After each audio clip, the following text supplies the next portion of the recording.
say Young London. And she's got some youth with her as well. A year ago we stood here with the food drive and we talked about obviously the importance of youth and some of the numbers that we were seeing with regards to the children and youth that the London Food Bank was serving.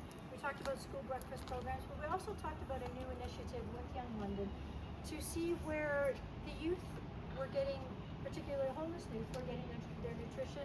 And so they embarked on a year-long research project. They did a lot. So Nikita, we'll get you to come up and talk about that, which is great. So Nikita. Good morning. My name is Nikita Miller and I'm the Executive Director at Young London. We've heard the numbers, we'll hear more numbers from Glenn in a bit, but what about the stories? Food insecurity isn't just about hunger.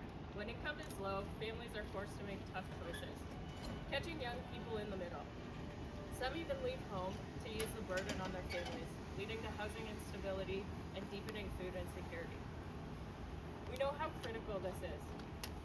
After all, healthy growth and learning depend on stability and nutritious food. These aren't just statistics, they're barriers to health, dignity, and opportunity. So the question we must ask ourselves today, what does it mean for a city when thousands of its young people don't know where their next meal is coming from? 1 year ago, the Food Bank asked Young London to approach this challenge differently and put young people at the center of the solution. Our team of over 25 Young Londoners has led a community inquiry into food access, not only asking about what's happening in our community, but looking for their solutions. This is more than facts and data. It's a youth-led inquiry by young people for young people. At Young London, we believe nothing about them without them. So with that, I'd like to invite Ambrina up to share why Youth Voice Matters with us. Hi, I'm Ambrina, and I joined this team because I'm a medical scientist at Western, and I want to better understand systemic issues that affect people's health, like food insecurity.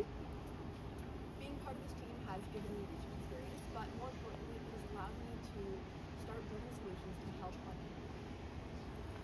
For me, involving youth is allowing us a chance to start building the future. And for me, that means being part of a more equitable healthcare system that focuses on addressing systemic issues like food insecurity early on.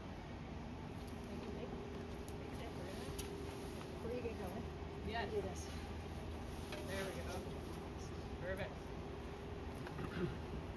This project has given participants real-world opportunities to build skills, gain knowledge, and make meaningful connections. It's showing our city that youth can shape our systems and spark change when given the chance.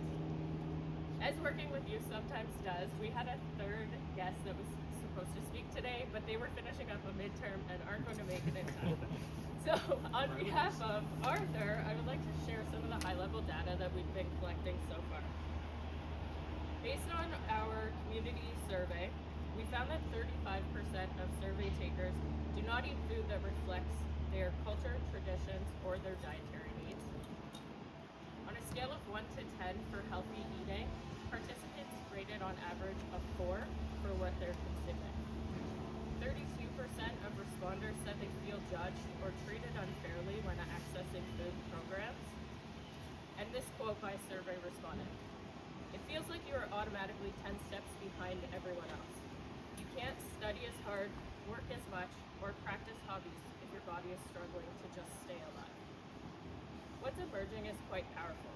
Young people aren't just identifying gaps, they're proposing innovative, community-driven solutions grounded in lived experience. Young London exists to bring young people into our decision-making spaces. This project has allowed us to create a model that empowers youth to lead research, contribute to solutions, and help shape the future of our city. To share what it feels like to be invited into this kind of community work and to be taken seriously by those in our community, I'd like to invite Alessandra.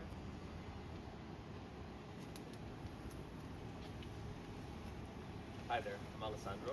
I'm an undergraduate student at Western University, and I joined the Young London Project to help give back to my community. Getting the opportunity to meet community leaders like Dr. Cheryl Fortune and Glenn Pearson, and actually have them ask us for feedback, felt incredibly empowering. And the Young London Project is all about creating solutions that reflect the real needs of young people, and I'm a firm firm believers that real change comes from those listen to those who are most affected. I'm proud to be part of the Young London Project, and I'm confident that this work will help better serve our London community.